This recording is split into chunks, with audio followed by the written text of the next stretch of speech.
Bismillahirrahmanirrahim. Assalamualaikum warahmatullahi wabarakatuh.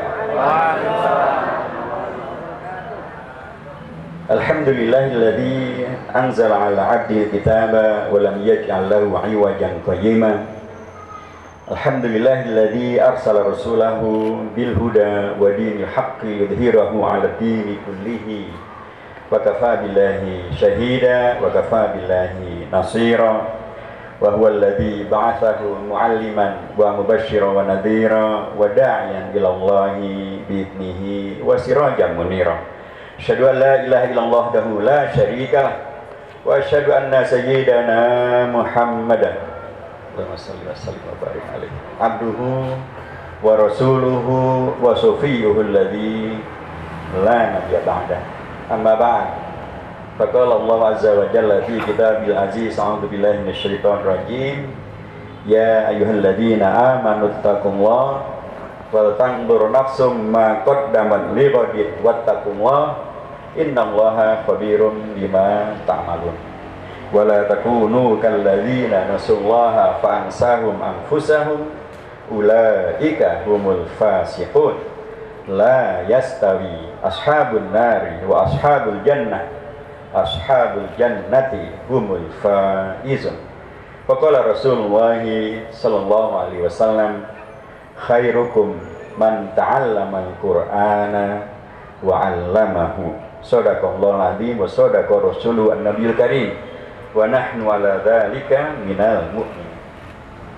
Hadirat al-mukarramin wal mukarramat wal muhtaramin wal muhtaramat yang kami hormati, pimpinan dan keluarga besar daripada pesantren atau Ma'had Al-Quds li Tahfidzul Quran, Akhil Fadil Ustaz, kita sebut dengan doa Kiai Haji Ma'sum serta dengan seluruh para ustadzah dan seluruh yang kemudian membesarkan pesantren Tahfidz Al-Quran Al-Quds. Yang saya hormati Bapak dan Ibu sekalian yang telah secara langsung membantu pesantren Al-Quds ini, baik dengan wakaf tanahnya Bapak Haji Yanto dan Ibu, terima kasih Bapak. Juga Bapak Haji Syafruddin, Bapak Haji Doni Indratno yang telah mewakafkan untuk membangun masjid, terima kasih Bapak. Dan juga para pimpinan kita di kawasan Cianjur, Bapak Bupati dan yang mewakilinya dengan seluruh jajarannya, Bapak Camat, Bapak Lurah, Bapak RW, Bapak RT, Bapak dari Dandim, dari Kapolres, tokoh-tokoh masyarakat, para hadirin dan hadirat semuanya, dan tentu juga sahabat-sahabat daripada Ustadz Kiai Haji Ma'sum, yaitu para senior-senior dari Gontor yang sekarang hadir. Ada Bapak Haji Kiai Haji Zaini, ada Kiai Haji Musa Haris, ada Ketua Komas Bapak Kiai Haji Faik, dan rekan-rekan semuanya dari para senior alumni Gontor, yang artinya kalau tadi Bapak Kiai Haji Ma'sum sudah menyampaikan, beliau secara khusus dipesan dan diamanahkan oleh Kiai Haji guru kami semuanya, Kiai Haji Hasan Abdul Sahab, maka kehadiran daripada para senior yang membina pesantren dan atau menjadi tokoh di masyarakat, termasuk menjadi tokoh nasional seperti Pak Faik, ini artinya adalah dukungan dan restu bagi pesantren Al-Quds dengan Kiai Ma'sumnya untuk tumbuh besar menjadi pesantren yang diharapkan oleh para kiai dan para senior-seniornya. Amin ya rabbal alamin. Bapak yang saya hormati, tentu kita bersyukur pada Allah Subhanahu wa taala, dan seharusnya begitu. Karena pagi hari ini kita kembali bukan hanya merasakan, tapi betul-betul menghayati dan ikut menikmati salah satu daripada karunia Allah yang diberikan kepada warga di Cianjur melalui pesantren atau berdirinya Ma'had Pesantren Tahfidz Al-Quran Al-Quds ini. Ini ada karunia yang sangat besar. Karena apa? Karena kalau kemudian ukurannya adalah dengan pembangunan manusia, maka ketika banyak orang orientasinya adalah membangun manusia, anak manusia, sumber daya manusia, tapi orientasinya adalah pembangunan dari sisi fisiknya saja, dari sisi intelektualismenya saja,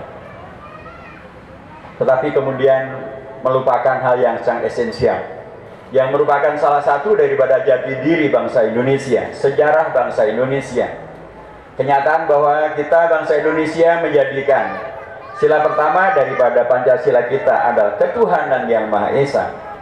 Itu adalah fakta bahwa sesungguhnya bab yang terkait dengan masalah religiusitas, yang terkait dengan spiritualisme, yang terkait dengan beragama, pembinaan beragama, menyiapkan sumber daya manusia beragama yang luhur adalah yang juga mestinya nomor satu.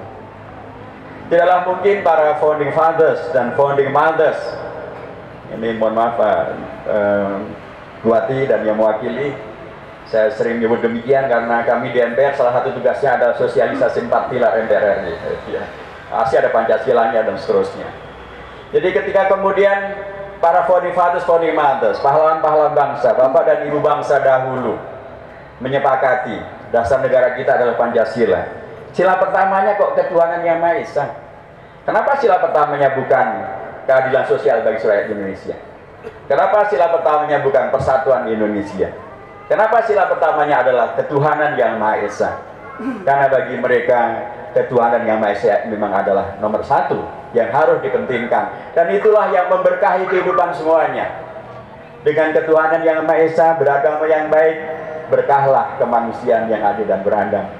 Dengan ketuhanan yang Maha Esa, maka persatuan Indonesia bukan hanya persatuan, tapi persatuan yang diberkahi oleh Allah, oleh Tuhan yang Maha Esa. Kerakyatan yang dipimpin hikmat kebijaksanaan dan permusyawaratan perwakilan menjadi berkah karena basisnya adalah ketuhanan yang Maha Esa. Keadilan sosial bisa Indonesia juga bisa terwujud dan menghadirkan berkah karena basisnya adalah ketuhanan yang Maha Esa. Nah, bagaimana kemudian yang penting ini bisa diwujudkan? Kalau kemudian semuanya dibangun hanya sekedar sekolah, hanya sekedar bangunan, hanya sekedar pintar menghafal kaidah-kaidah terkait dengan masalah sains, terkait dengan masalah sosiologi, tapi dikeringkan dari nilai-nilai agama, nilai religiusitas, dan kita muslim tentu adalah nilai Islam. Dan inti daripada ajaran agama Islam adalah Al-Quran. Di dalam Al-Quran ada As-Sunnah. Karenanya memang kami sering mengkritik juga pernyataan Pak Menteri yang sekarang. Tidak penting hafalan, nanti dulu. Kalau Anda tidak hafal siapa istri Anda, bisa diambil orang lain itu istri Anda. Kalau Anda tidak hafal nama anak-anak Anda, hilang itu anak Anda.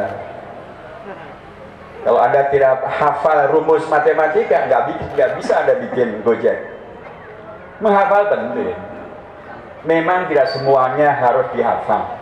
Tetapi apalagi Al-Quran ya, kalau Al-Quran nggak dihafal terus gimana? Masa ngarang Al-Quran? Hadis ya harus dihafal. Kalau nggak dihafal ya nanti riwayat bil makna itu muskilah. Menghafal Al-Quran adalah salah satu daripada bukan hanya tradisi umat Islam, tapi itu adalah salah satu daripada ajaran Rasulullah untuk menghadirkan manusia-manusia yang unggulan. Karena tadi saya sampaikan dalam hadisnya Rasulullah menyampaikan, khairukum man ta'allamal Qur'ana wa 'allamahu. Yang paling baik dari Anda semuanya adalah yang mempelajari Al-Quran atau yang mengajarkan, yang mempelajarkan dan yang mengajarkan Al-Quran. Mempelajari saja terbaik, mengajarkan saja terbaik, apalagi menghafalkan. Menghafalkan lebih baik daripada, karena menghafal itu adalah proses sesudah belajar dan mengajar. Nggak mungkin menghafal tanpa belajar, tanpa mengajar. Pasti kalau kita menghafal maka proses belajar dan mengajar itu dengan sendirinya berlaku. Karenanya dengan menghafalkan Al-Quran, sesungguhnya kita sedang menyiapkan generasi yang terbaik. Generasi yang terbaik yang dibina oleh Al-Quran tidak mungkin menjadi generasi yang radikal, tidak mungkin menjadi generasi yang intoleran, tidak mungkin akan menjadi generasi yang penyebar kebencian. Karena penyebar kebencian, penyebar fitnah berarti justru melanggar ajaran Al-Quran. Yang melakukan tindakan radikalisme, terorisme, dan suka mengkafirkan, itu pasti juga tidak memahami Al-Quran, tidak mengamalkan Al-Quran. Apalagi yang kemudian melecehkan agama, semakin tidak menghafalkan Al-Quran, tidak mengerti Al-Quran. Apalagi yang kemudian menghinakan para ulama, para kiai, para habaib, itu pasti tidak mengerti Al-Quran. Mereka yang menjadi liberalis, apalagi menjadi komunis, pasti mereka yang justru jauh daripada Al-Quran. Siapakah generasi yang menghafal? Siapakah generasi yang dicetak oleh Al-Quran? Tentu dalam konteks kita di pesantren, pastilah kita tahu bahwa yang terbaik adalah generasinya Rasulullah, Sumalladzina yalunahum, jadi generasinya para sahabat, generasi para tabi'in. Dalam konteks kita di Indonesia, kalau kita pelajari kembali tentang sejarah kemerdekaan Indonesia, kalau urutannya adalah kepada hadirnya TNI melalui TRI, Tentara Rakyat Indonesia, ketika dibentuk pada tanggal 5 Oktober tahun 45, dibentuklah Tentara Rakyat Indonesia, maka yang menjadi komandan-komandan resimen pertamanya dulu adalah para kiai Samiun diantaranya di Banten, dan bahkan yang turut mengobarkan perlawanan untuk menghadirkan eksistensi Indonesia ketika waktu itu semua pejabat negara, presiden, perdana menteri sudah ditahan oleh Belanda, tinggallah Jenderal Sudirman. Beliau diminta untuk menyerah, beliau tidak mau menyerah. Beliau ingin tetap bergerilya memperjuangkan eksistensi daripada Indonesia merdeka, sekalipun paru-paru beliau tinggal separuh, sekalipun beliau ditandu, tapi beliau tidak mau menyerah kepada penjajah Belanda, karena beliau ingin mengobarkan perlawanan, membuktikan eksistensi dari Indonesia. Dari mana beliau mempunyai keberanian semacam ini? Karena beliau adalah santri, beliau adalah guru, karena beliau adalah santri. Dan ketika kemudian beliau ditanya, Jenderal, bagaimana Anda bisa selamat, dan kemudian karena bisa menyelamatkan eksistensi Indonesia, tidak ditangkap oleh Belanda? Padahal kan kalau logikanya kan gampang banget nangkep beliau. Udah ditandu, dan ditandu pasti tidak satu orang, pasti berapa orang, pasti ketahuan, nggak mungkin melalui jalan-jalan yang tersembunyi, jalur khusus tidak mungkin. Tapi beliau selalu selamat. Apa jawab beliau? Ada 3 hal yang membuat saya diselamatkan oleh Allah SWT, dan karenanya tidak bisa ditangkap oleh penjajah Belanda. Pertama, saya selalu dalam posisi wudhu, gantung wudhu kata orang Jawa. Posisi wudhu artinya adalah kalau beliau batal, wudhu lagi, batal, wudhu lagi. Dan itu adalah pengamalan daripada ayat Al-Quran yang menegaskan, innallaha yuhibbut tawwabin wa yuhibbu al-mutatahhirin. Allah suka, mencintai mereka-mereka yang selalu memperbaiki diri dengan taubat, dan mereka-mereka yang selalu mensucikan diri dengan wudhu. Dan kalau Allah mencintai, masa ya Allah membiarkan yang dicintai ditangkap sama musuh Allah? Ya mungkin, pasti dijaga. Yang kedua, kata beliau, saya selalu sholat tepat waktu. Dan sholat tepat waktu artinya adalah mengamalkan ajarannya Rasulullah. Ketika Rasulullah menyampaikan, afdalu al-a'mali as-sholatu ala waqtiha. Amal yang terbaik adalah diantaranya sholat tepat waktu. Nah, kalau seorang hamba berupaya melakukan sesuatu yang terbaik, maksud sih Allah kemudian membiarkan hambanya kemudian disia-siakan, ditangkap oleh musuh Allah. Yang ketiga, saya selalu ikhlas. Memperjuangkan segala sesuatu saya ikhlas lillahi ta'ala. Saya tidak mengharapkan apapun kecuali ridho daripada Allah SWT. Dan kalau ikhlas itu adalah ihsan, maka kaidahnya juga adalah jelas, hal jazaul ihsani illa al ihsan. Dan selamatlah Indonesia. TNI, dan beliaulah yang nanti akan disebut sebagai Panglima Besar TNI adalah Jenderal Sudirman.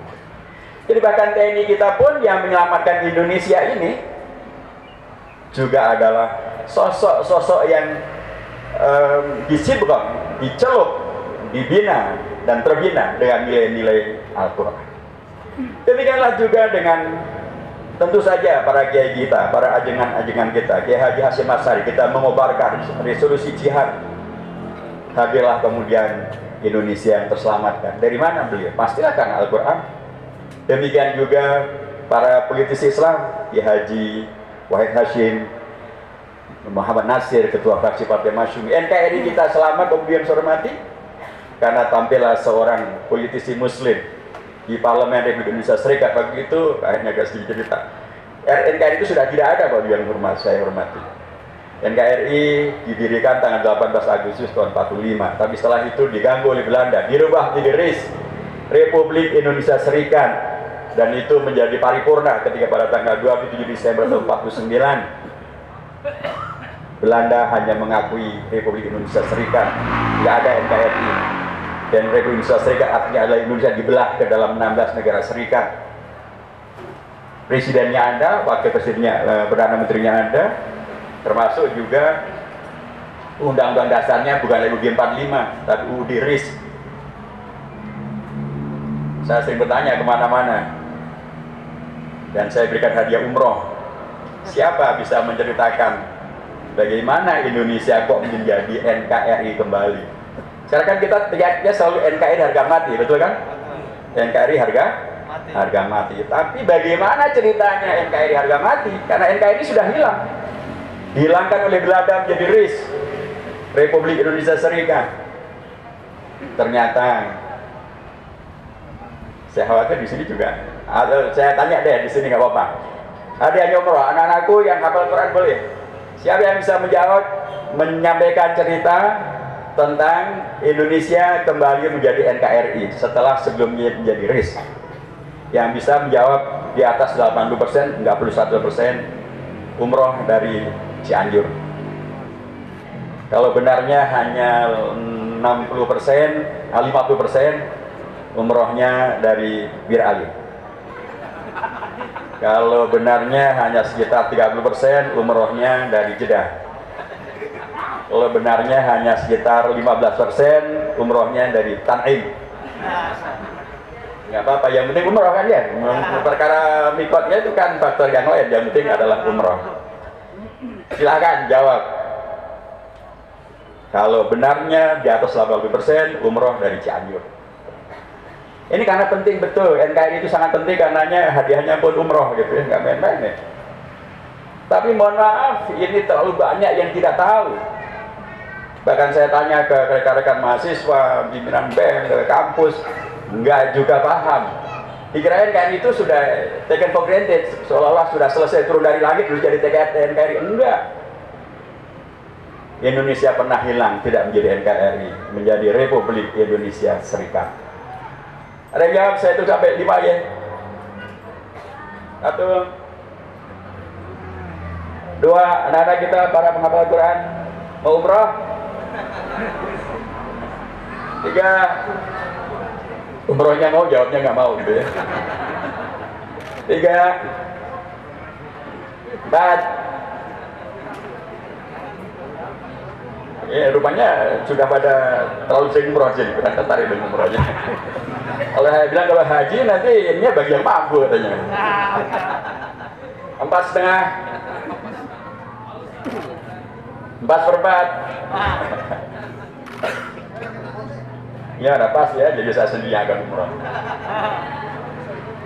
Jadi NKRI itu baru menjadi NKRI kembali, Om yang saya hormati, mulai pada tanggal 17 Agustus tahun 50.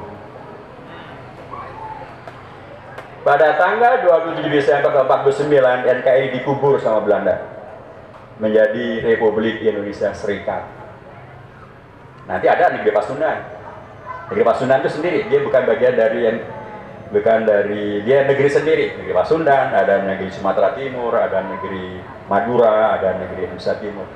Nah, pada tanggal 27 Desember Belanda menyebut Indonesia yang diakui oleh Belanda bukan NKRI, tapi RIS. Republik Indonesia Serikat itu ibu kotanya Jakarta, tapi ada Republik Indonesia, ibu kotanya Yogyakarta.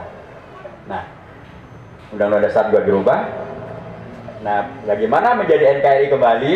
Itulah peristiwanya pada tanggal 3 April tahun 50. Ini anak-anak santri juga penting untuk tahu ini. Karena yang dulu menyelamatkan NKRI itu adalah para ulama-ulama. Yang menyelamatkan NKRI juga ada para politisi-politisi muslim. Mereka lah yang menyelamatkan NKRI. Jadi jangan dibalik-balik, menjadi seolah-olah umat Islam malah membahayakan NKRI. Umat Islam lah yang menyelamatkan NKRI.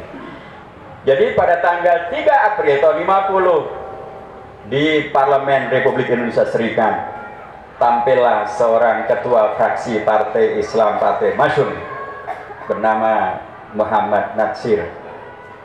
Beliau semula dirayu untuk masuk ke kabinet RIS, beliau tidak mau.